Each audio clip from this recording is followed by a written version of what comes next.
अच्छा, ये वज़ीर आला के पीके ने परसों एक बयान दिया है कि अगर कोई अफसर आपसे रिश्वत मांगे तो उसके सर में ईंट मारें, तो इस पे आप क्या और अगर वज़ीर आला रिश्वत मांगे फिर क्या करेंगे? हाँ, और उसके जो घरों की एक लाइन बनती जा रही है, पड़ोसियों के भी घर ले लिए और पता नहीं क्या क्या कुछ कर लिया, और माजी में उनके रिकॉर्ड हैं। तो बात यह है कि गैर जिम्मेवाराना बयान है, एक प्रोसेस होता है। अगर मतलब है कि अगर आप कल मैं आपके सर पे ईंट मार दूंगा, वो मुझसे रिश्वत मांगे, तो उससे क्या सबूत है? लिहाजा उनको बोलें कि अब वो वज़ीर आला बन चुके हैं, उनको खुद भी यकीन नहीं आ रहा कि वज़ीर आला बन चुके हैं, वरना वज़ीर आला इस किस्म के बयान नहीं देते।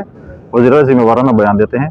मरकज़ के साथ जो उनकी मैं समझता हूँ कि कन्फ्रंटेशन जो है वो अच्छी नहीं है, क्योंकि मैं समझता हूँ कि अगर मरकज़ के साथ सूबा कन्फ्रंटेशन करेगा तो हमारा सूबा पीछे रहेगा।